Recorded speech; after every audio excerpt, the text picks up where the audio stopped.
we got about 2 minutes before the show start. Okay, that's cool. So how long is the show? The radio show is an hour. Okay. Right? So it's gonna be an hour on the radio show. Now it depends on how long the conversation go or how good the conversation go. Mm-hmm. We'll keep going, but that's totally up to you. Okay. But yes, it's an hour. We got the first 10 minutes, first 20 minutes, and then a break, and then the second 10 minutes, and then a break, and then the last 20 minutes, and then a break. So okay, sounds good. I just shared it to your page, so it should be live up there. Okay, cool. So so we're going to start the show in about 1 minute. I'm going to switch the microphones to the radio station. Okay. So you don't be able to hear me until the radio start, but you'll hear the music coming in to kind of cue the show in. Okay. And get everything set up here.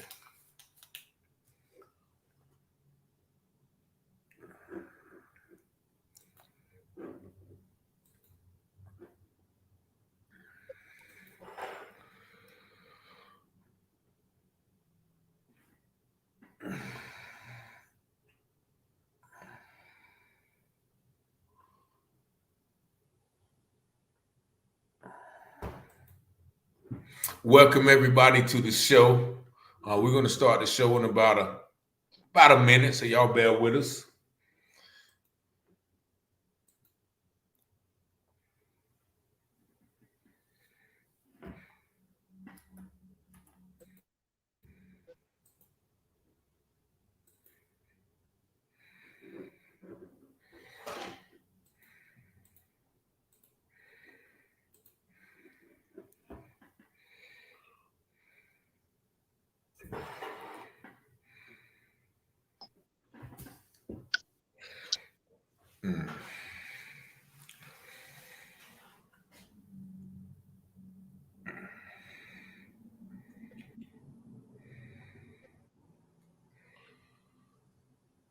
Welcome, ladies and gentlemen, to another episode of the U-Turn Show.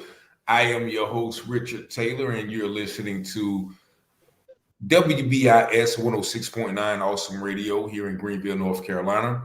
If you haven't been to our website, please go to the website, www.wbisawesomeradio.org, and download all of our apps on the Google Play, Alexa, and the Apple Store. And once again, I am your host, Richard Taylor. I got a very special guest. First of all, I want to just thank God for allowing us to be here for another week. But I do have an amazing brother on the show. I want to introduce to everybody, Mr. Cassius Alexander, aka Cash. How you doing today? I'm doing good. Thanks for having me. Man, thank you for being here, man. And if you don't know Cash, he is the founder of Lockdown Publications. He's also the author of about 18 books, and also he is the mind behind a new film, which is called "Till the Casket Drops." And he's doing some amazing things. But of course, this is a U-Turn show, so we always start off with the background. And I'm going to let Cash tell us a little bit about where you from. Where was you born at, Cash? I was born in Cleveland, Ohio, on the east side. East side, okay. Now, yeah. how was it growing up in Cleveland? Well, okay, so I come from a large family of 11. You know what I'm saying? So we started off, in the deep hood, and then eventually moved to a little better area, but it was still the hood, like, all places. So growing up, it was things, of course, I didn't have, but I'm not one to be able to say I grew up in total poverty, because that would be my mother. She always made a way. We didn't have everything, but we had what we needed. Okay. You said it was 11 of you. Yes. 6 boys, 5 girls. 6 boys and 5 girls. Y'all had so which one were you? Were you like the middle, the youngest? I'm third from the youngest. Third from the youngest. Okay. So now I always ask people, because once again, so that there's a stereotype about fatherhood. So was your father around? My stepfather was there when I grew up. You know what I'm saying? So I had a stepfather. who I remember from a very young age. I know my father and all that, but the Okay. stepfather was in the home, and he was absolutely like an amazing man. You know, when I look at it now, when I was younger, I didn't see it that way. You know what I'm saying? But when I Uh-huh. got older, then I realized the strength that he had because he was kind of quiet and reserved. But yeah, so my stepfather was in the home. Oh, okay. So I guess sooner or later, I guess you started, getting into the streets. Right. What Definitely. what were some of the influences that got you turned towards that path? Okay, so when I was in school, I was a straight A student, played sports, basketball, boxing, all those things. So even though I was doing the little things like selling marijuana and stuff like that in school, I didn't really hit the streets like super hard until after school. You see what I'm Okay. saying? So I was like smart in school, bad outside of there. You know what I'm saying? But what when I really, really got all the way in the streets, I had moved to Atlanta. My family was still in Ohio, but I came to Atlanta by myself. My thoughts was I was coming to Atlanta to turn professional as a boxer. And Okay. then I started, doing the street stuff, you know what I'm saying? All the way, full hood. So I think, I mean, like most people, the attraction to the street came with the fast money, the fly girls, the cars, the money, and all of this. And then this was before the crack era when I first got in the street, because it was Okay. This really was just, before that. it was before, because it was cocaine, but it wasn't crack yet when I Okay. first got in the streets. And then it escalated to crack, or you could say the demise came with crack. But what I'm saying Yeah. is crack came after that.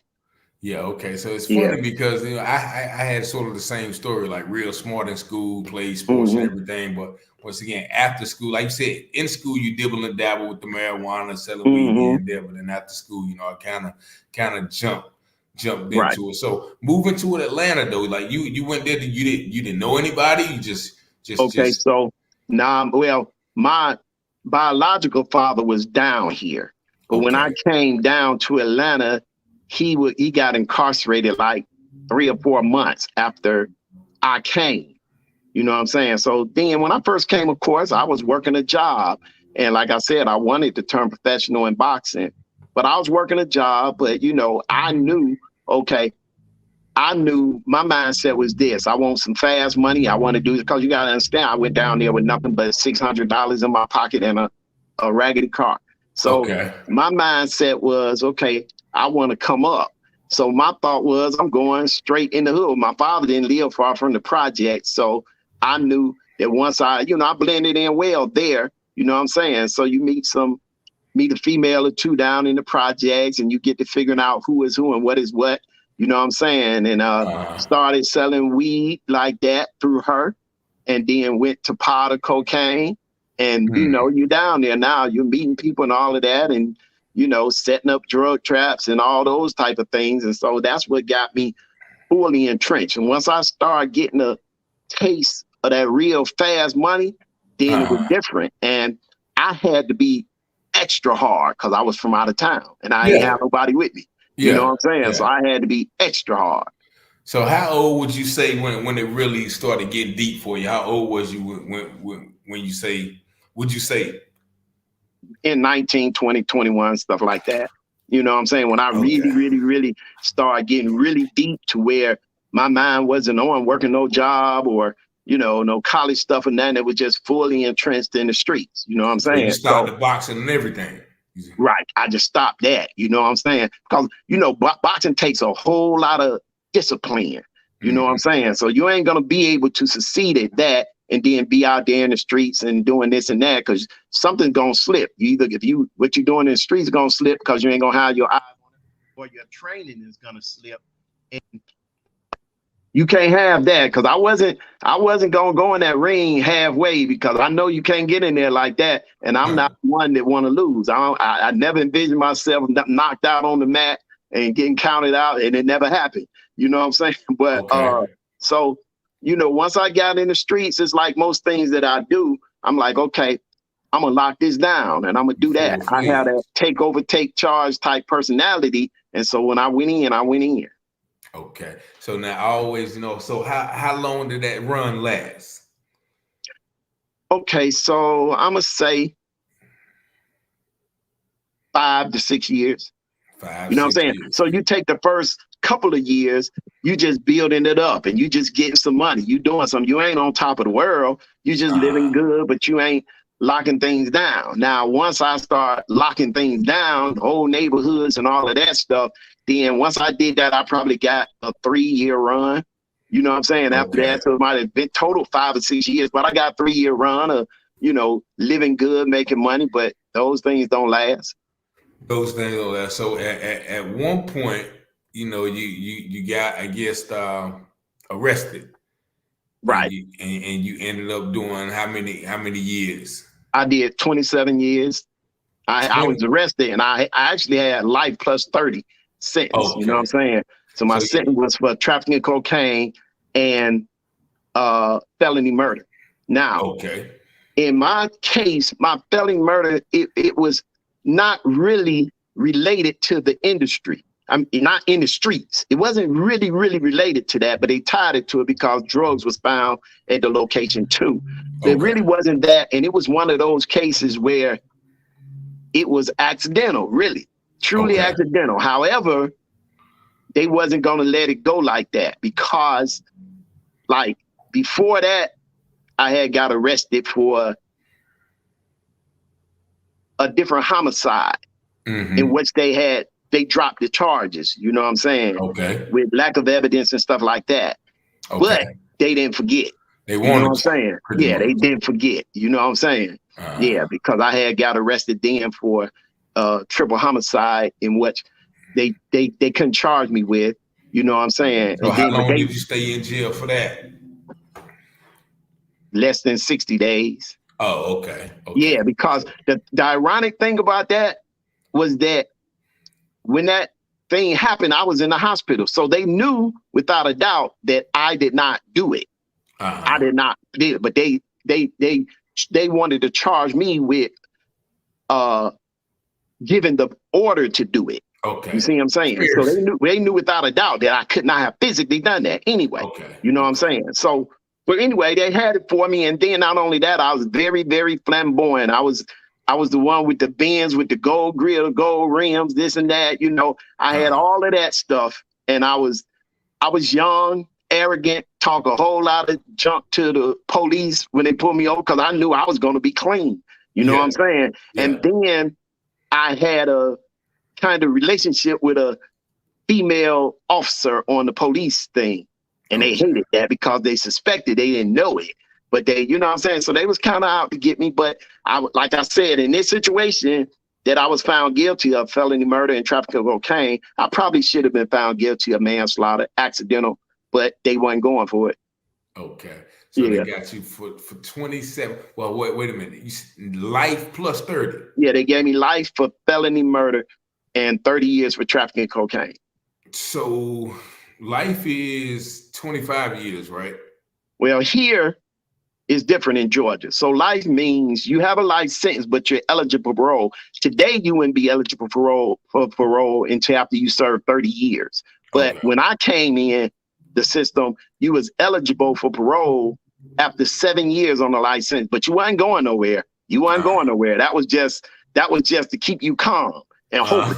You know what I'm saying? So they give you that and hope you go to prison thinking I got a chance in 7 years. So let me not act a fool. But Yeah. you weren't going nowhere. It ain't happened. You realistically wasn't going nowhere until you did 25, 26 years or something like that. So I ended up doing 27 years.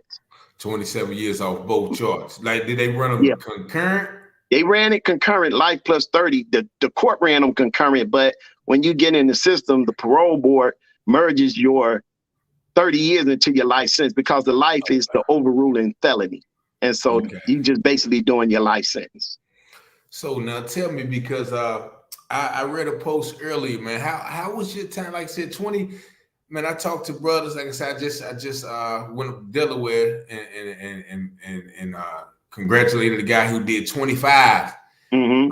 off a natural life sentence. So those Mm-hmm. are some those. I mean, that's a lifetime. Without a So doubt. So how, how did you survive in there, man? What kept you sane, and what kept you, hoping, or with a Okay. positive mindset? Well, I've always had a strong will and a strong mind to feel like whatever situation I'm in, I'm coming out of it some kind of way. So when I went in, I was like, okay, let me find out the earliest or the least amount of time a person done on this life sentence. You know what I'm Okay. saying? And how did they get out and how I'm going to do this. That was my mindset. And then older cats who have been in there, they always told me, you're going to get out one day. You know what I'm saying? They say, you're going to get out, but you just got to make sure you're alive to get out and that you don't catch no more serious time while you're in here. And it's Okay. like, always work on your case to try to get it overturned. Don't never stop working on that. And, don't get caught up in this, that, and, the other things that can get you more time. So I always felt like I was coming home, but I didn't go in there being like a good boy. You know what I'm saying? I wasn't mad at the courts because I knew at the end of the day, I was guilty of some of that. I knew Okay. that without a doubt. So my Okay. mindset wasn't like, oh, they screwed me over. Yeah, they lied to be able to convict me, but I did some of it. You see Yeah, what I'm saying? I got you. So my mindset, and then somebody had lost their life by my hands. So my sign was, regardless of how much time I do, they're dead, I'm not. And so at the end of the day, it's justice in some regards. It's a certain amount of time I had to do. So I went in there, but I still had a street mentality. I was selling drugs in prison. You know what I'm saying? I was doing all the things I did on the street for the first 10 to 15 years. You know what I'm saying? For the most part, I was Okay. still doing those same things in prison. So So I was what like, made you turn over that leaf then? Because like you said, well, evidently something made you right. stop. Oh, right. So, okay, I was writing, but, I had spent 7 years locked down in the hole. You know what I'm saying? For 6 years and 9 months. I wrote a lot when I was on lockdown. But what really made me kind of leave it alone was because I was getting older. My children was getting older. And my mindset was, okay, I got to do something different. Or when I get out, I'm going to end up doing the same stuff in the streets. And I seen people go home after doing 20 some years or whatever and come back. I didn't want to be like that. And then I had sons who were growing up. And for me to be able to talk to them on the phone and tell them, hey, look, don't get in the streets, don't do this, don't do that. I couldn't say that.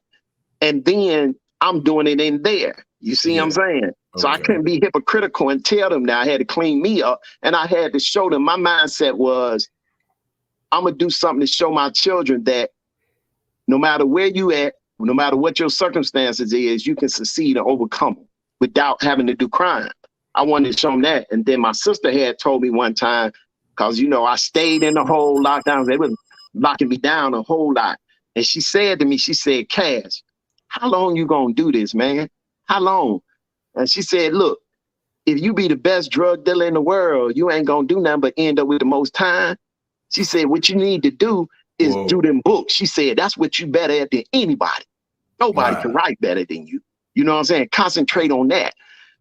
And so that kind of had my mind to it. And then in all things, while I was dealing drugs, I had a crew in prison, you know what I'm saying? Because I was locked down a lot of times. So they was handling everything out in general population for me. But I was the one suffering all of the consequences for the most part. You know what I'm Okay. saying? Because they knew who ran the thing. And so I was suffering most of the consequences because that's what they wanted me. And so my mind, I had been wanted to leave it alone and concentrate just on legitimate things. But I had dudes that was up under me that they wasn't straight. I was straight financially, but they weren't. You know Okay. what I'm saying? And that kept me making moves for them. You know what I'm saying? But finally Okay. I said, you know what? I'm leaving it alone. And I left it alone. So people marvel, man. And I always marvel. Like I said, I only did 7 months in prison, but I always Mm-hmm. marvel how people can, make moves like that Mm-hmm. in the prison. So it takes, what I'm saying, it takes a business mind. I think we was talking about that before the call about, the enterprising Mm-hmm. of, cats in the streets, Right. and then that and how that translates into, legitimate business. And we're gonna Right. get, we're going to get into that. But I do want to ask you a question as well, because I think I read earlier about, a poster saying, okay, well, you went through 2 dangerous situations in prison, almost near-death situations, and we'll expand upon them. But you also said, well, this come from a man who doesn't pray. But I say making it out was a blessing. But I always notice, the cats who really make it and change, they either turn to, Christianity or Islam or, Buddhism. So what kept you from going that way? And, what was your, like I said, for lack of a better word, faith? You know what I'm saying? 'Cause most guys who do that kind of time, they turn to a higher power. Right. Okay. So now you got to remember, for many, many years, I was a 5%er. So Nation of Gods and Nerve. Nation of Gods and Nerve, absolutely. Okay, definitely. So but this is my set on, this is how I see that. Okay. As far as that's a faith too, right. I get you. I get what you're saying, but even though it's not, but I know what you mean. But because faith is to have belief in something, and from a 5%er standpoint, a God, they don't believe in anything. It's either facts and you can prove it, or it don't exist. So that's a difference in faith. But let me just say this. Even when I was young, I never accepted the concept of a God. I never accepted that. Now, the reason why I didn't accept that, and it's okay for anybody that do, but I'm kind of an intellectual, and you have to prove something to me. You see what I'm saying? You have to prove it to me scientifically and everything. You have to prove it. And if you can't prove it, just tell me to believe something. That's not me. You understand? And it could be for someone else, but it's not me. So therefore, I didn't have that. And especially, when you grow up, you're young, you got this struggle, you got that. Man, I seen so much heartache and bad happen to good people that went to church and prayed and all. So I asked myself, how can this really be? You know what I'm saying? How can it really be? And then sometimes it was like, if I went to church when I was young, my mom made me go to church, and we went to a Christian church where they shouted and did their thing there. You know what I'm saying? Because they catch the Holy Ghost and shout. And they make hold that thought. We got to take our first break. Stay right there, though. I want to hear this, bro. Absolutely. You're listening to Awesome Radio 106.9. We're going to be right back in a minute. Y'all stay tuned here with Cassius Alexander.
And we are back here at 106.9 FM Awesome Radio. I'm your host, Richard Taylor, here with Cassius Alexander, Lockdown Publications, to my Casket drops. And we was talking about, as a child, you said you used to go to church with your mother, and people would catch the Holy Ghost. Well, right. Okay. So to continue that, so I might see them catch a Holy Ghost, and they shout and what they do. And then say 2 years later, they were no longer Christian or Baptist, and they went to, say, a Seventh-day Adventist. And then say those people didn't shout. So they didn't shout. So to me, it was sort of like a learned behavior, because I felt that if the word made you shout, in this church over here on this avenue, it should make you out on that church over there too. And so to me, it was like a learned behavior. Now, what I want to make clear is this. I'm not saying anything or down in anybody's faith, because that's what they believe. And then this is what I can say. In my lifetime, and even especially in prison, I've seen many people that go into Christianity or Islam, and it has made a tremendous positive effect on their life. I've seen many people where that happens. So if it helps that way, it's good. So here's what, when I say it to me, I'll just say that I don't have the answers for that. Yeah. I don't know that to be, you know what I'm saying? Just like when I was, you know, in 5%, it was many things that was taught there. I wasn't going for it. I wasn't going for it. You know what I'm saying? And I had many debates with guys about that. I wasn't going for it. You can't tell me that, because life has shown me something different. So don't ask me to believe my ears over my eyes. I love a free thinker, man. Like I said, I love free thinker. Like I said, I just left, like I said, Delaware, the guy did 25. He's a Muslim, you know what I'm saying? But I, you know, and I identify with Christianity. But I'm like, if that helped you get through that, you know, like, bruh, you know, do it. You know what I'm saying? Because like you said, like it whatever, as long as you ain't out here stealing, killing, robbing, we'll sort all that up in the end. You know what I'm saying? Whoever's right. So whatever works, long as you are doing what you're doing now, helping the brothers in prison, which we'll get to. I mean, you know, like I said, I love it. I love what you're doing. So, but those two instances in prison though, like tell me about those. The one you was writing about, I think today. Okay. So one of the instances that I spoke on when I almost died, that was on the street, you know. So on the street, I've been shot, and on the street, I've been on fire when I almost died in there. Now, it was a incident in prison. That was where I came close to die, when I got stabbed. But the thing was, I got stabbed in the leg, not in the chest or none of that. And I was doing what I was doing, you know what I'm saying? And I got hit in the leg, but it hit an artery, you know what I'm saying? And so I was bleeding out fast, you know what I'm saying? And, you know, in prison, it'll take the medical people a long time to get to you. And then don't nobody really want to get involved, because, you know, coming to your aid could put them in the danger of whoever you was at beef with. You see what I'm saying? And all of that. And like I say, I wasn't getting wet up. I was doing as much wetness they was doing to me. I just got hit in the leg, you know, and it hit artery and all of that. And that's when I almost died. I'm talking about I was very close to death, very within an inch away of it. You know what I'm saying? And it was just because I was bleeding out. You know what I'm saying? And then, like, when I was, you know, when I was locked up in prison, you have, especially as the years went on, everything's so gang related. You know what I'm saying? And most people that aren't in a gang, they're Muslims or something, because that gives them numbers. Me, I wasn't none of that.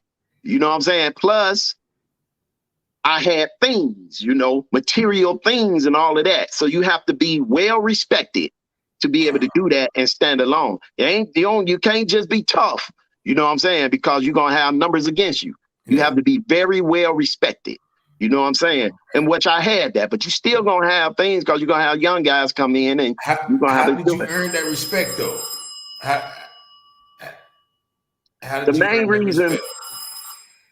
The main reason I earned that respect was this. One, I came from the streets with respect, in the sense of this. Yeah, I was a money getter, but I wasn't. They always respected the fact that in the streets, I wasn't like a money getter and be like, okay, I got some young boys on my team and I'm going to send them to do this. They knew that I was coming myself too. That was the first thing. And then in prison, okay, you go to prison, it's like, okay, you ain't got your crew here. Ain't no automatics and this and this and that. Now it's man on man. I dealt with that. You see what I'm saying? And so they knew, one, that I could stand up and handle me. You know what I'm saying? And they also knew, one, I was a man of my word. I always did. If I promised you this, I gave it to you, whatever it was, whether I gave you the business or I gave you $1,000. If I promised you, you get it. You can bet that. Okay. So I was a man of my word. I'm not telling nothing. They know I'm not doing no snitching.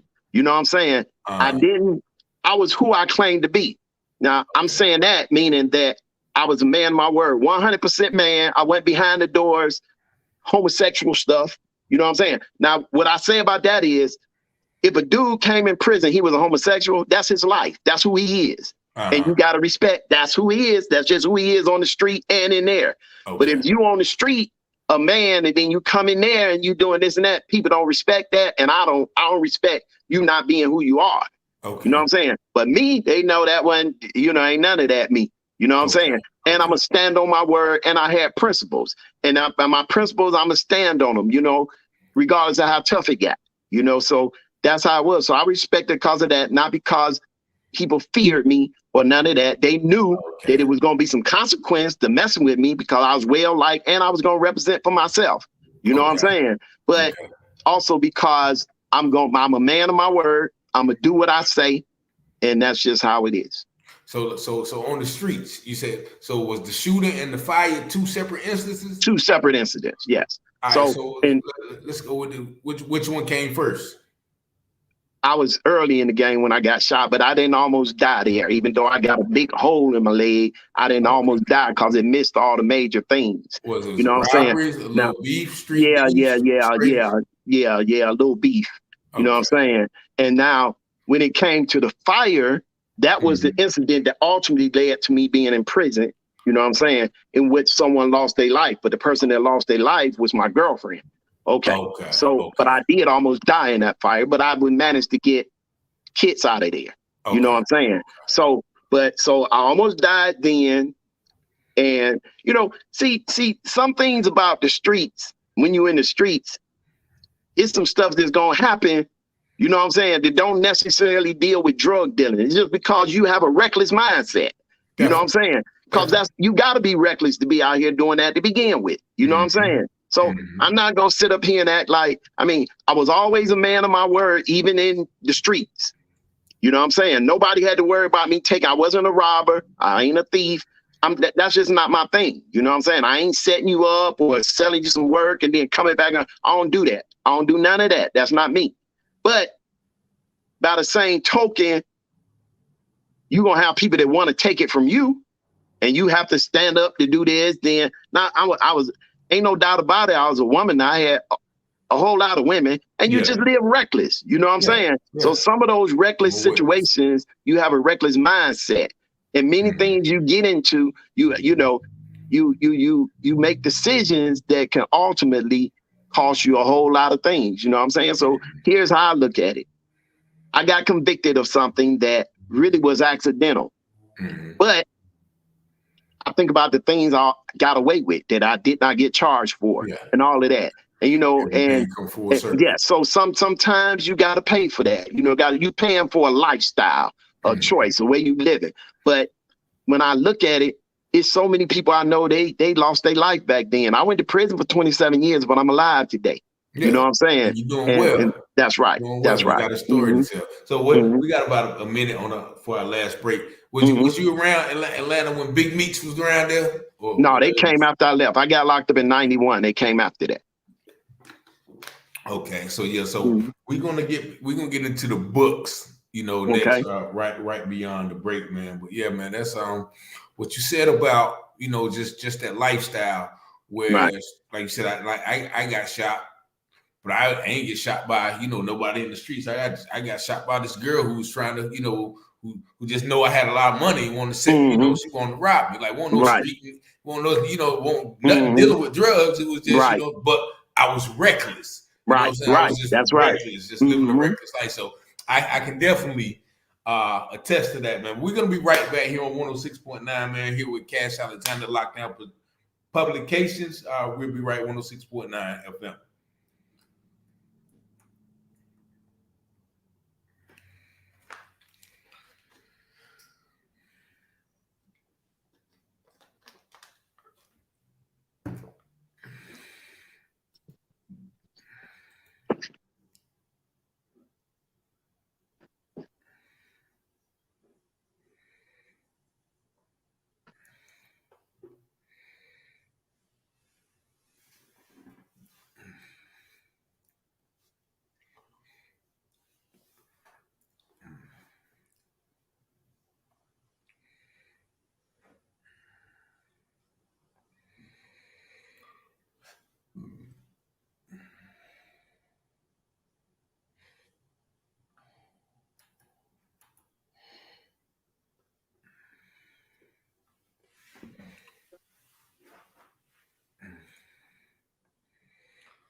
And we are back here at 106.9 FM Awesome Radio, here with my brother Cash, Lockdown Publications.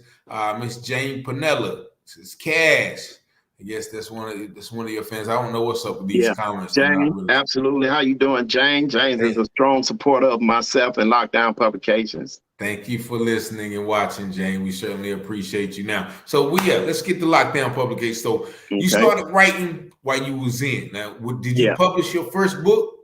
Yeah, I self-published my first book. Yeah, I self-published it after being rejected like 20 times from different major companies and all of that, which I was newbie. I was a new jack. I ain't know how to go about it. But so I self-published. My people was selling my book out of the trunk. Now, you got to remember, this was way before Amazon and Kindle books and all of that. So it wasn't easy to self-publish it, and it wasn't cheap. But I self-published. My people were selling the books out of their trunk.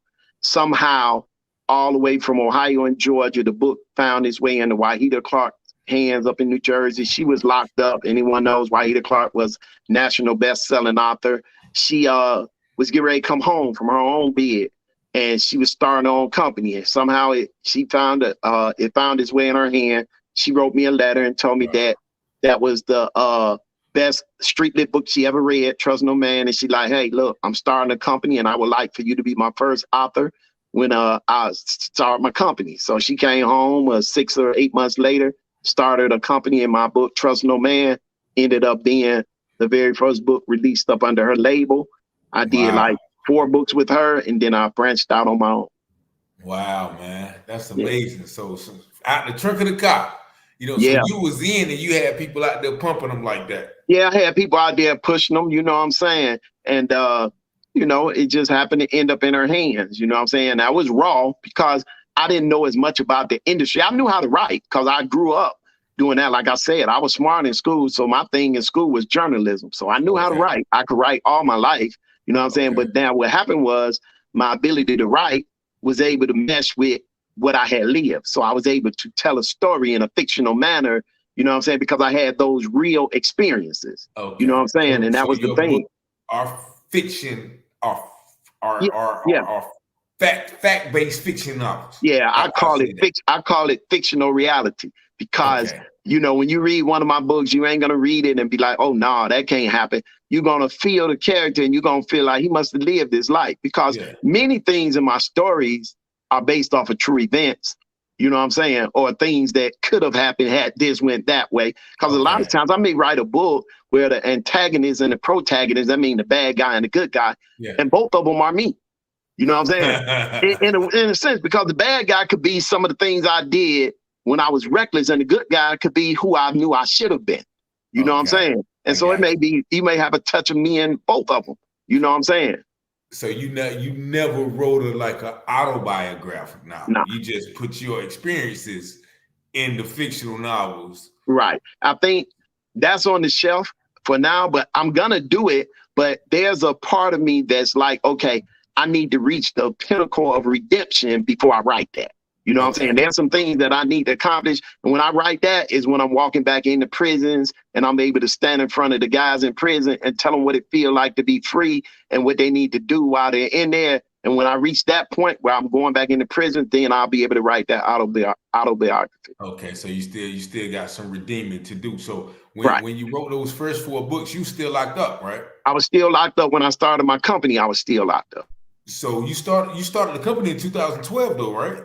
Yeah, I didn't get out to 2018. Whoa. See, I was reading the website a while ago, you know what I'm saying? So I'm thinking, okay, he's been out for at least 10 years. Oh, so no. I just got out. I've been out 4 years. 4 years, man. Yes. Okay. So definitely let me Stella Joy Nettle says, indeed, thank you for watching, Stella. And Misha Turner, boss man, I'm in here. Appreciate y'all for tuning in. No doubt. Misha is one of my authors. Stella, too. She's a good friend and all of that, good supporter. No doubt. So you started the company in 2012, but didn't get out to 2018. So you spent 6 years in there moving and shaking. Right. So you was writing at that time as well as publishing other people's books? Or? Yes. I was writing. I started off with just my books. Now, what I'm going to have to do here, I'm going to have to definitely shout out Sean Walker, who is the COO of Lockdown Publications, because she really, really did a whole lot of all the work when I was in prison. And I want to say, Sean, if you listen, I apologize for fussing at you all those times when I was telling you do this and that, because now that I'm home and I'm doing most of that, oh, you had a whole lot of work to do. Shout So now out to I see it. Sean Walker. Yeah, Shout out to no doubt. Sean. Yeah, so I started my company in there. Is I that had the coffee? assistants. Is they call Yeah, it coffee? that's definitely coffee. Yes. What's up, coffee? Shout out to coffee. Mm-hmm. So go ahead. I'm sorry. Okay, so I started it from in there. Now, truth be told, I had somewhat of advantage because I had a contraband cell phone most of the time. I was, everything. Yeah, So I was able to reach out. Now, so Everybody now. Back then, so I probably had one from like 2008. I mean, different ones, but of course, one. So I was able to keep in contact that way, and you know what I'm saying, and everything. So yeah, with the assistance of Sean doing a lot of the work and this and that, and other people, I was able to build a company. And by the time I came home, Lockdown Publications was strong. You know what I'm saying? And then when I came home, I just took it to another level. So now, because many people don't know this, so was Lockdown Publications already in the prisons then? Yes, absolutely. Yeah, it was absolutely, because see, I had a platform because I had been a bestseller with Trust No Man, and so many people in the prison systems, feds and all of that, they could relate to the book because it was so real to them and they loved the book. So I had that platform because of that. And then I also had the credibility because they knew I had lived that life. You know what I'm saying? And they knew that I had been in prison, and not only being in prison, they knew I was in prison and I was a man in prison. You know what I'm saying? They knew that I was a reputable man in prison, not just doing the time. Because sometimes people do a lot of time, but they don't do it the right way. You know what I'm saying? So they knew that, and so that's how that is. So man, so by the time you got out 2018, so you didn't miss a beat then. You like how what was the transition like? Like you said, after 5 years, and even though you're doing what you're doing, you already got your goal moving, but it still had to be sort of a transition period. How did you Well, so the transition is mostly mental because financially I was straight, so I didn't have no struggle. So I came home, you know what I'm saying, I paroled out. They wouldn't let me get in my own place at first for 90 days. So I paroled out with my daughter, stayed with her for 90 days, got my own house and all of that. So the transition wasn't like most guys who might got to come home and start with nothing. I had the advantage that I didn't have that problem. You know what I'm saying? But right. So that made it easier, but it was a mental transition that 4 years later, I'm still not. I still institutionalized to some degree. Because before I went to prison, I was out in the streets all the time doing this and in clubs and hanging with my homies, and we doing this and that. And now I'm in the house all the time. I don't go places, you know what I'm saying? And I'm more comfortable alone, like I did when I was in that lockdown cell for 7 years by myself. You know what I'm saying? Just looking at 3 walls. I'm more comfortable. I'm at peace like that because I have freedom, and the freedom is knowing that I can go anywhere I want to go. I don't have to go there, but I could go. You know what I'm saying? So I still have some things. Yeah, it's some things from prison that I still haven't necessarily, if you do something for 27 years, it's a routine, and it's very difficult to break that routine. You know what I'm saying? Because it become a part of you. So I'm much more of a loner now than I was before I went to prison. Yeah, definitely. Yeah, you know what I'm saying? So yeah. So and I want to say one more thing. Like in prison, the slightest violation get punished very hard. So if a person do a small thing to you, you punish them hard so that they know not to escalate it, because if you let them get away with that small thing, they're going to do something else. Well, that mentality came with me home. You see what I'm saying? So sometimes the slightest thing, now I don't punish them physically, but oh man, people tell me I'm too hard. They like, oh no, you know what I'm saying? And that's why it is very difficult for me to have a successful relationship, because one argument, that's a wrap. It's over with. We ain't doing that no more. That's the truth. We ain't doing that no more. That's a wrap. And prison then taught me that I could live without anybody. You know what I'm saying? And so it's very easy. It's very easy for me to cut somebody off. That's the thing. And that's not always a good thing, but that's how it is. So let me ask you, because once again, I know this is a stigma in the Black community, but I also know like PTSD is a real thing, right? You know what I'm saying? So have you ever considered talking to somebody? You know, I have that hood mentality, like I don't need to. You know what I'm saying? I admit that, but you know, I done had an ex or two tell me I need it, but you know what I'm saying? But I'm like, nah, I'm good. You know what I'm saying? And so you're really good because you can have, you know, like you said, like knowing is half the battle. You say, okay, I know that I still got some issues, so I'm cool with that. You know, I'm cool with these issues I got. So it just makes me. I think that if I had counseling, I could be better in a relationship, but because a relationship don't matter to me, I don't care. You know what I'm saying? It don't not like that, you know what I'm saying? And so that's just my mindset like that. But yeah, I definitely know that I still have that. I know that without a doubt. Still a joy. Oh yeah. Yeah, I'm not going to the shower. I'm not taking a shower at home with a shank in my hand or nothing like that. But I'm saying I still have some, it's some things up there that's still there. I know that. That's to be expected, man. That's to be expected. And my mother, she used to work in the federal prison too. She said, not a contraband phone. Yeah. Everybody got them joints now. Yeah, everybody. Yeah, no doubt. I be getting calls sometimes from them guys. I'll be like, man, different numbers, different texts. But so your company actually focuses on, guys who are still incarcerated, right? No doubt. Thus the name Lockdown Publications for the guys that's on lockdown, because I remember how difficult it was for me to become a published author. So I started the company, and that was my aim, to give people that's incarcerated a chance to get published, the avenue to get their books published. Now, that don't mean we're going to publish anybody. You got to have good work. But I give you an avenue to get your book published. So yeah, we definitely concentrate. We have many authors that aren't incarcerated, but most of our authors are incarcerated. So yeah, that's the whole thing. 80%, right? Yes, absolutely.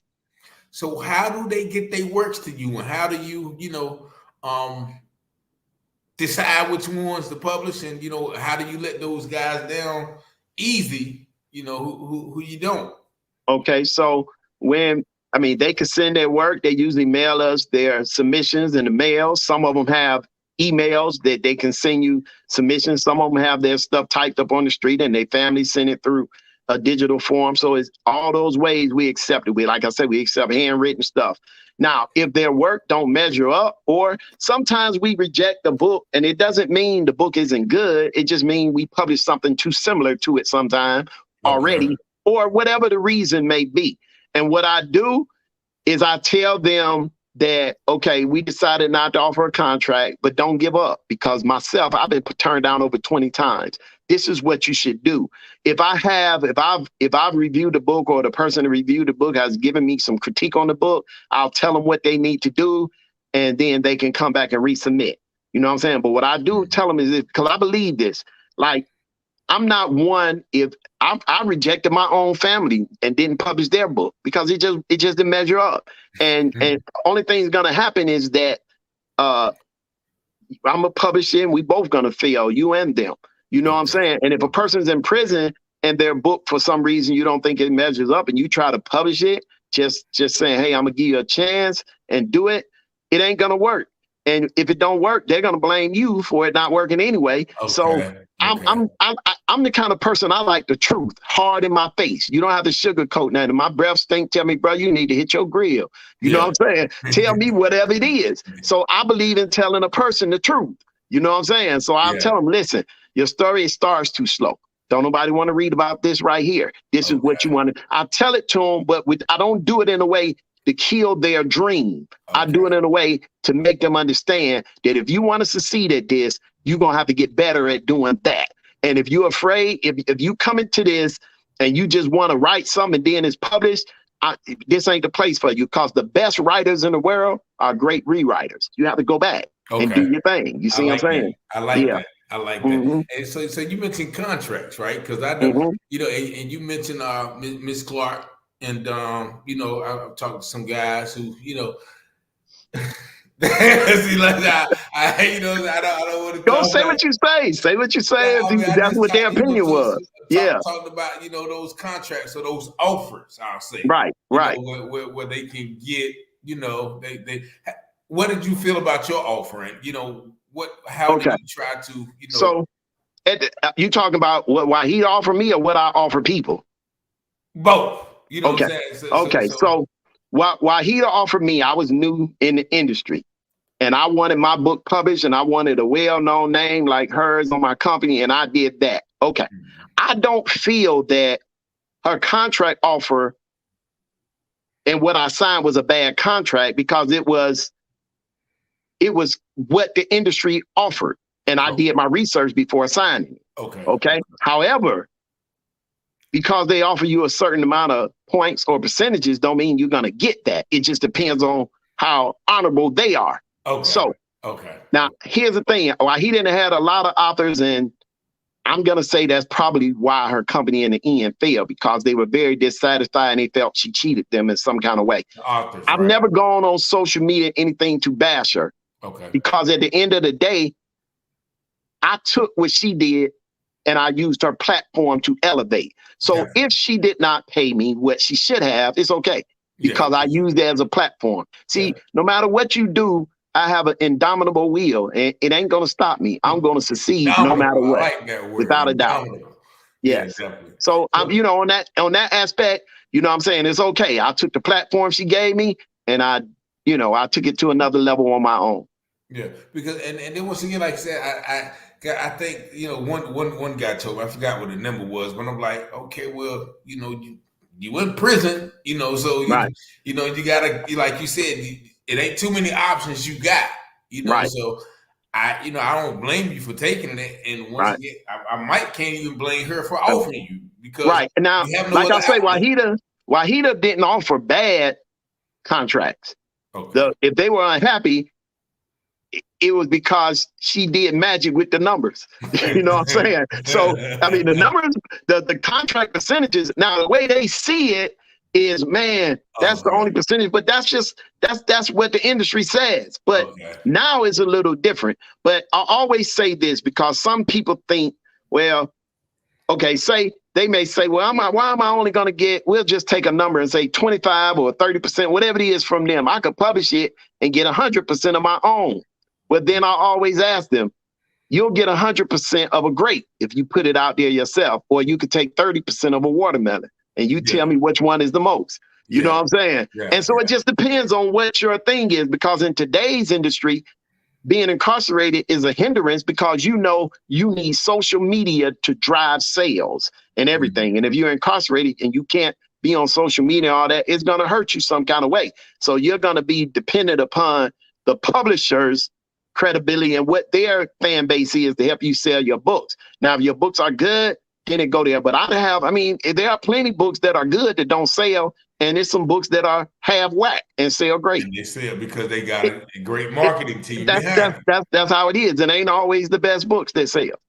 Mm-hmm. Because I talked to Treasure Blue. I don't know if you ever heard of him. I know Treasure. Yeah, Treasure. And we talked. I met one of his guys. I still go out the trunk because I just like meeting people. And, I got you. I still do that. But that's a good thing.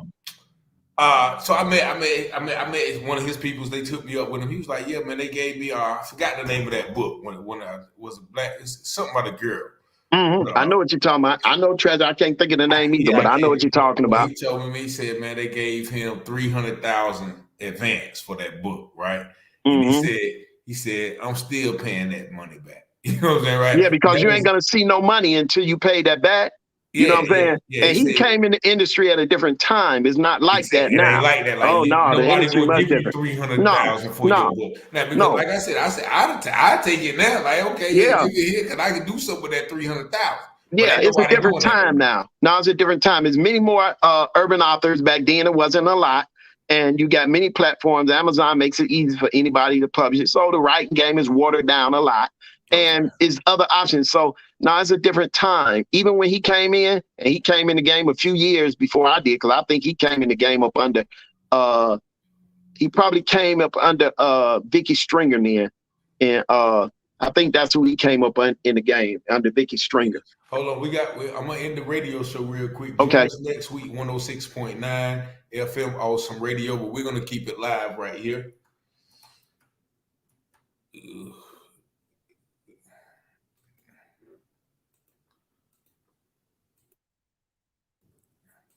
So you said he can't. Can you hear me? Yeah, I hear you.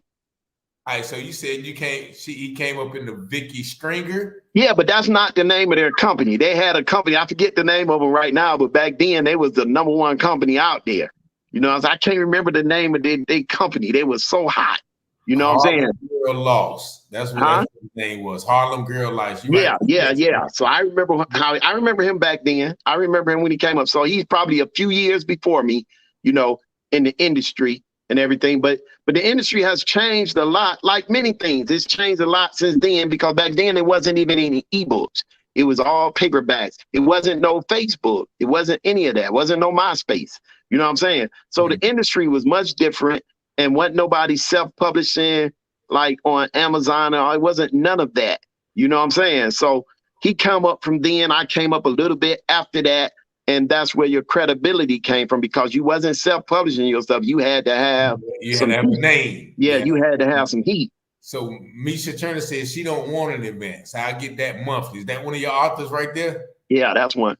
Okay. Because she knows you have to pay it back. And so say it's like somebody give you a $300,000 advance, you go buy this, you go buy that, you go buy this, and then you ain't made $300,000 back in royalties for 3 or 4 years. You ain't getting no more money.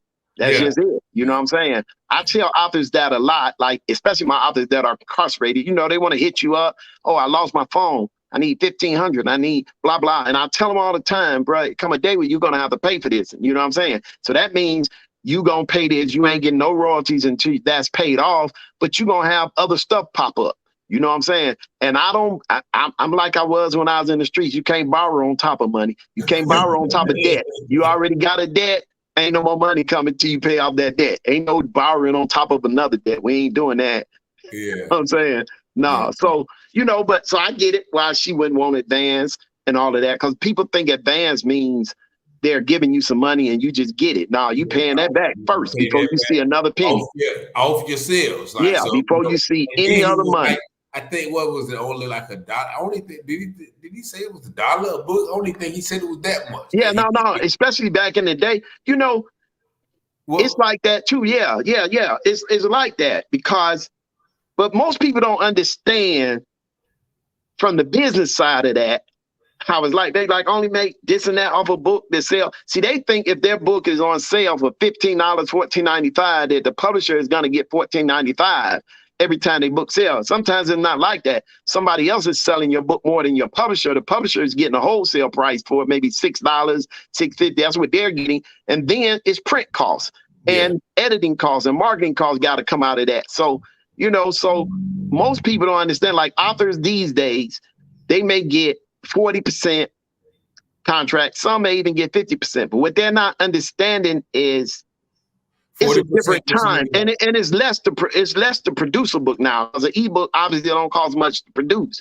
and all of that, like it did with a paperback back in the day and distribution. So it's a whole different type of thing. But you know, like I said, when I was offered my contract back then, I did my research on what the contract should be. So the contract wasn't a bad contract. It wasn't the greatest, but then I also had to know, even though I had a good book, I didn't have a name. There was no guarantee that my book was going to be successful. She had to risk investing her money into the promotion of it and all of that. Now, nobody was going looking for Cassius Alexander. Not right then, but they was looking for her name. Her name sold the book because on top of that book, it said Wahida Clark Presents. That's what they was looking at. And so that was her platform. I jumped onto it. Now, if she was playing fair, I would have received more money. But so I tell people, don't write for the money. I know you locked up and I know you want to make money, but don't write for the money. The money, like in anything, I believe this. I believe The money doesn't lead, it follows. It follows your hard work. It follows your dedication. That's when it comes. But if it's the first thing in your mind, that's a problem. Because when you don't see the money right away, it's going to make you give up. You see what I'm saying? You're going to give up because you did this just for the money. See, me, I wrote for the love of writing. And dudes was in prison reading my book on notebook paper. Every day, somebody, hey man, let me read that book. It was a guy read my book. Trust me, man, he might have read it 30 times. Every weekend, he like, let me read that book again. I was wondering, was he trying to copy my book down and, you know, whatever. But he just loved the story and related to the characters. And everybody was like, man, they would rather read my book over books that was published. You see what I'm saying? And so you got to write for the love. See, I've always loved writing. Always, even when I was young. You know, I used to be in the street, in the strip club, reading a book or reading paper. This was before it even hooked. Sometimes the ladies used to be like, you act like you don't even want to look at us. But that's me. I always was about reading, writing. I do that. And it's times where I got shot on the street and I couldn't get around. So I wasn't in the streets. You know what I'm saying? My people was in the street doing, I was at home and I might be writing something just because I can't get around right now. And when I write it, at that time I was married, my wife might read it and she'd be like, damn, you know what I'm saying? This is so good. But I wasn't thinking about that right then because I was getting $30,000 to $50,000 a day. I wasn't thinking about no darn book. You know what I'm saying? So I was like in the streets. So, but I always could write. I used to win writing contests when I was young in school all the time. Always could do that. You know, and then in prison, it was, in prison, it was cathartic. It was like a peace of mind. I could sit there and I could write for hours. And the thing is today, so many guys contact me that was locked up with me. And they'll say to me, man, I remember when this book right here was on notebook paper and we was passing around reading. And sometimes dudes used to be, hey man, look, let's play some cards, play some spades or do this, play some chess. And I'll be like, nah, bro, I'm writing. And I might be writing all day. And they be like, man, some dudes cynical. They like, man, you a dope boy. What you writing a book for? And now they'll say to me, they be like, Cass, you know what, man, that paid off for you. You know what I'm saying? It went from the books and now to the movie and all of that. He said, I remember when you used to be at that table, right, and we want you to go do this. And you'd be like, nah, I'm working right now. He said, you know, you had a vision and you stuck to it. Like I'm working. Let's get to the movie. So the new movie is to my casket drop. To my casket drops, yes. Now that's one of your books. That's one of my books, yeah. Mm-hmm. So how did that movie come about? Okay, so I'm gonna start here. The book came, I was doing an author contest. Me and another author, Aaron Debo, we had a contest to see who was the best writer. You know what I'm saying? The male writer. So we both inside or outside? And I was in prison, he was out. Okay. And so we wrote the book and released it on the same day as a contest to see who we had. He had the same title. I had Till My Casket Drop. He had Till My Casket Drop. Different books, and we went up against each other. You know what I'm saying? And we put them out the same day. I hate to pat myself on, but I crushed them. But either, but I'm saying, did y'all make the same concept, the story? No. You write whatever your concept of your story was, and I wrote whatever my concept, and we let the readers decide. He did a good job. I'm not gonna say that, but you know, mine ended up more successful. You know what I'm saying? Okay, so that's how the book started.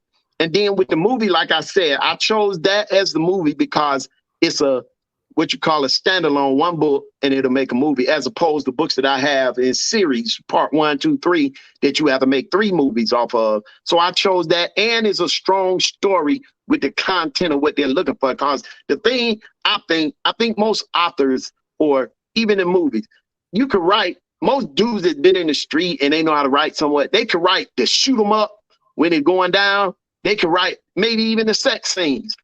Yeah. But can your story touch every emotion?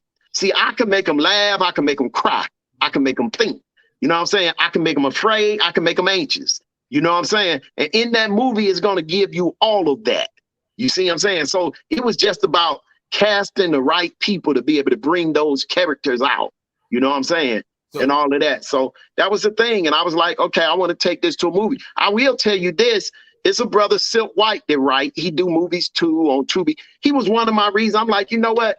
I'm not holding up no more. I see Silk doing this movie thing good. I talked to him about the movie industry. He told me some things, gave me some pointers, and I decided to go ahead with it. And you financed it yourself, I did. and then Hmm. you kind of shopped it around the different people.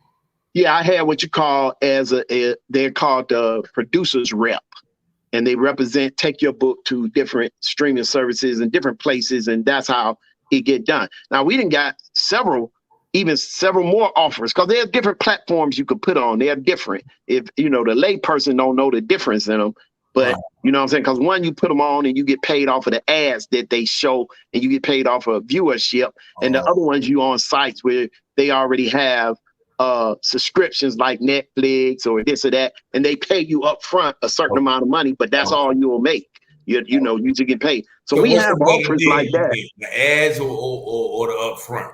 Well, the ones with the ads to me have an unlimited amount of money you can make. So you can make whatever, depending on how well you do. So I believe, but you can have them on both.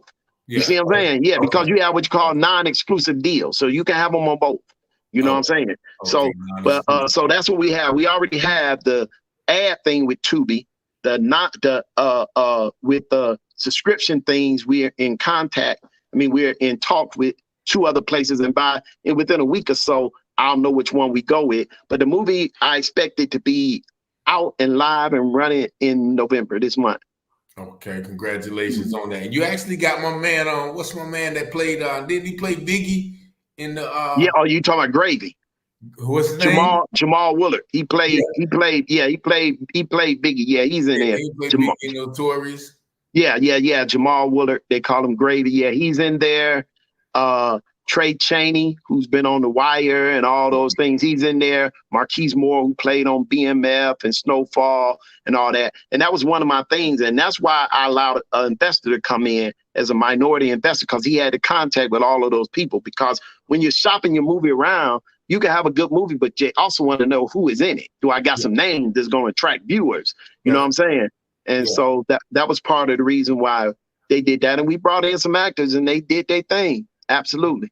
Yeah. So then after that, what's in the works after that? Okay, so presently we are working on a book of mine called Restraining Order. And for those that are familiar with me, I wrote that with my assistant Coffee.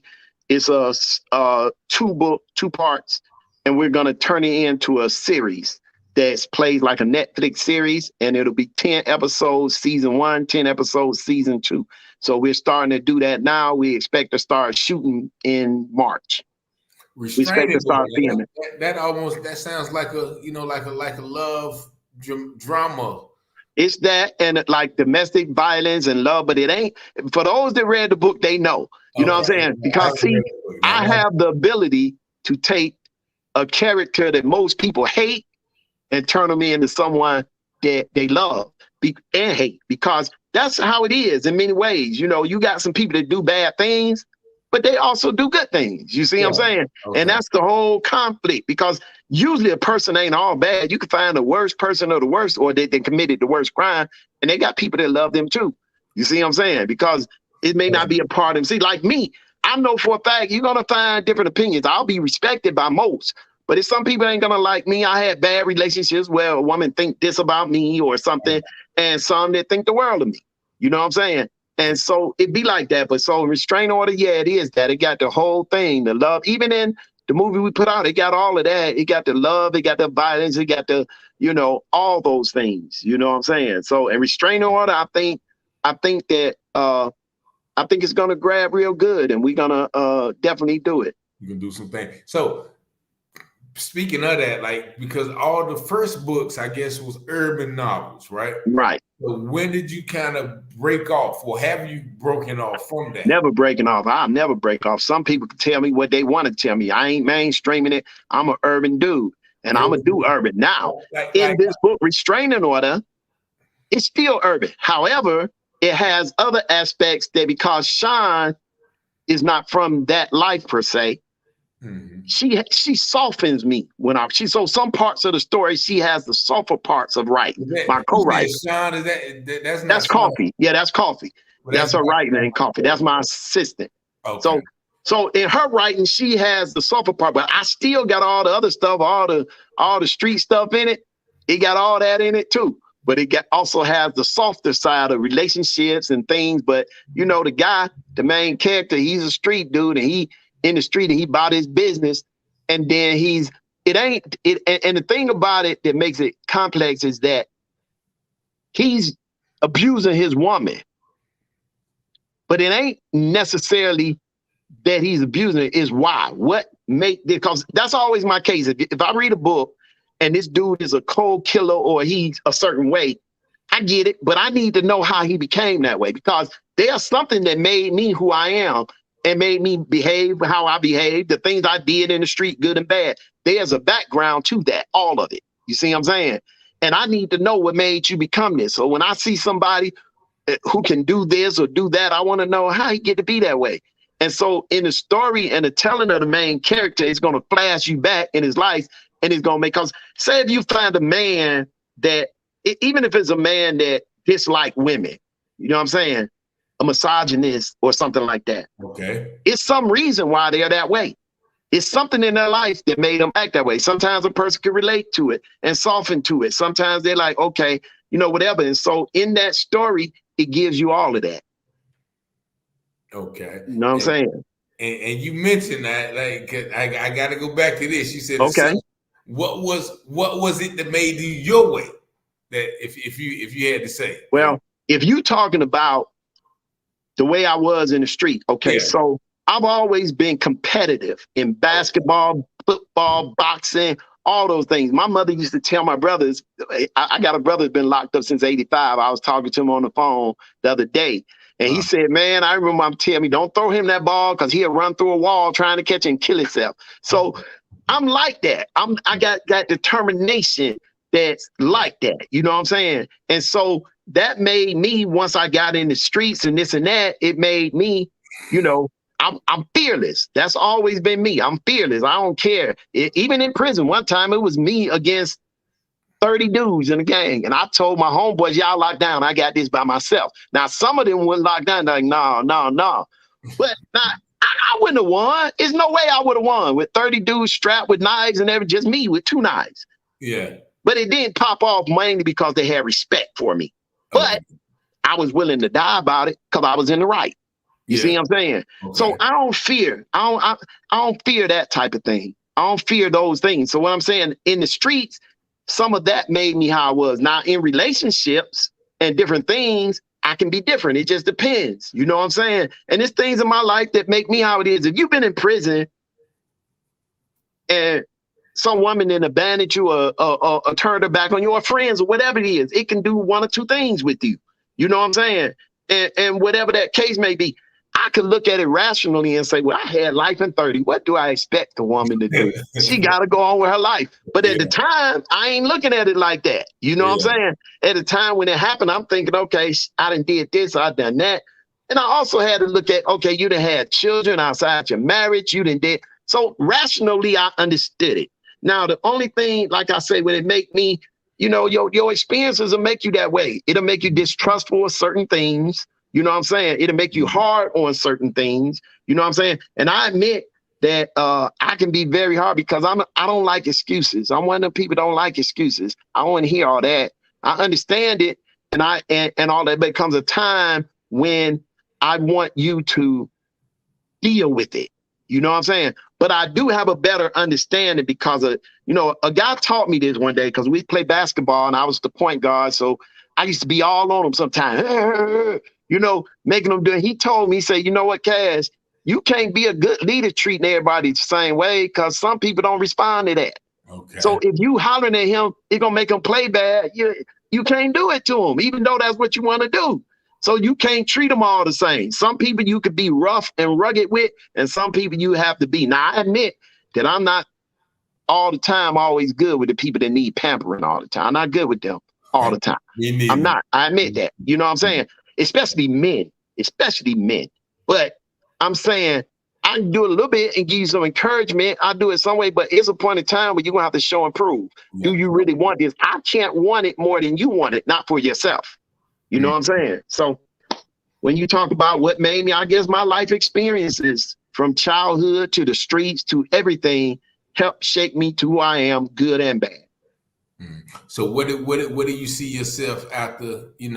I know this sounds cliche. Mm-hmm. Where do you see yourself in like 10, maybe 10 years? Where you see Well, yourself taking this thing that you already got? I Moving see myself to put out major movies. on. Always gonna be a publisher because I'm not gonna ever close the door on the people that's locked up. I see myself going to prisons, speaking to the guys in prison. You know what I'm saying? Telling them how to prepare themselves from coming to come out here and what they need to be doing in there. I see myself doing those things right there and just enjoying my freedom, my life. I'm gonna always remain goal oriented. So I'm quite sure I'll be the elevated more in the movies and other business ventures. But as for the things that I mean, I'm not gonna be satisfied till I'm in a prison that I actually served time in. And I'm talking to the guys in there and I'm walking in there and maybe even seeing a ward or something that I did time with the people who never thought I would amount to.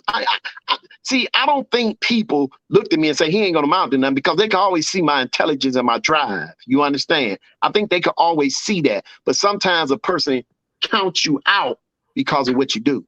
You know what I'm saying? Or what you're in there for. You know what I'm saying? And so it ain't, I don't want to say, hey, look, you see me now. I just want to go back in there and let guys know you just like me. And they gonna know it because I was in the same building with them, in a cell next to them. And they say it all the time when they contact me, man. I know this. You give me hope. You give me this because I seen you doing this. And so if you can do that, I know I can too. You know what I'm saying? So that's what I want to do. One of the pictures that you had, you and another guy, y'all was on the y'all was in front of the backdrop. Right. You and that brother was in the cell of prison together. We was in prison together. That's Cohart. He's a publisher, a very successful publisher and everything. Very, very. He's one of the top publishers as far as ebooks in the industry, without a doubt. If not the top publisher as far as ebooks. His name is Cohart. You know what I'm saying? Yeah, Coleheart, Cohart. So, yeah, so we was in the same prison together. In fact, I remember him coming up to me and trying to get me to get him a deal with Wahida at the time with one of his books. You know what I'm saying? Yeah. And so I remember him. And we know each other from prison. You know what I'm saying? And we ended up splitting up. Matter of fact, it had been some years and we ended up at the same prison again. And I remember I was getting transferred to another prison and he was getting sent to a halfway house. I think he did 20 years. You know what I'm saying? They was letting him out. He was going home. And I was like, man, I'm glad you're out, which I was. But I was like, damn, when my time coming? And I think my time came like 2 years later, maybe, or something like that. You didn't get parole. You actually served the whole sentence. No, I didn't serve the whole sentence because I would be in there for life if I served the whole. See, here in Georgia, if you do 25 years, that's no life sentence. Your life sentence means life for real. But you come up for parole, but they don't have to let you out. Some people have done 27, 25. Some people done 35. Some people done 44 on a life sentence. There's no day where you can say I done done all my time when you got a life sentence. You're not ever guaranteed to get out. You have a life sentence. So, you know what I'm saying? How did you get out? Like, what is the old sentence? Well, yeah. So what happened was, of course, prisons were getting crowded. Younger guys was coming in. A lot of young guys coming in. They had life sentences in which they had to do 30. I'm quite sure that people knew we got to get some of the old vets up out of here and to make room for this or that. And plus, I had accomplishments. I always had a parole lawyer every time I came up, even though they would still set me off, denying my parole and everything. I did some accomplishments. And then you got to think that the last 10 to 12 years, I was no longer dealing drugs in prison. So I had a pretty clean record. I done worked in education as a teacher's aide. I done did all kind of things in prison, but you know what I'm saying? But at the end of the day, I just think they looked at it and said he served enough time for what he was convicted of. And I got another shot. That's good, man. I'm glad you did, bro. 2018. No doubt. You did. What month was it? I got out on September 24th, 2018. So you a little bit over 4 months, man, and you hit the ground running. Yeah, a little bit over 4 years. Yeah. So that's amazing, man. I just want to once again congratulate you. No doubt. Once again, an inspiration to me to to kind of step my game up Right. do some things different, man. So I certainly want to thank you for taking the time Okay. out. And the company is Lockdown Publications, right? Absolutely. Lockdownpublications.com. Yeah, you lockdownpublications.com. You'll find our website there. Same thing, Lockdown Publications on all social media sites. Mm-hmm. Is anything else you want to leave the people with before we go? Well, if anybody watching, I just want to say, no matter what your dream is, no matter how dark it seems, believe in yourself, never give up. And no matter what it is, you can rise above any situation you find yourself in. Man, there you have it, man. From Cassius Alexander, aka Cash, publisher, author extraordinaire. I mean, I got a lot more questions, man, but I ain't gonna take too much of your time, and maybe Okay. I'll have you up on, again. But I definitely look forward to staying in contact with you. If Okay, that's no doubt. No man. doubt. And I thank you for having me on your platform. Man, I certainly thank y'all. And thank y'all all, Stella, Misha, Letta, Latoya, Shauna, Jane, everybody. If I miss your name, please forgive me. But I thank y'all, Layla, everybody who tuned in. We certainly appreciate y'all. And I hope y'all have a blessed, thank you so much. Thank y'all. I think I have a blessed day, and we will get with y'all next time. And peace and blessings. Peace.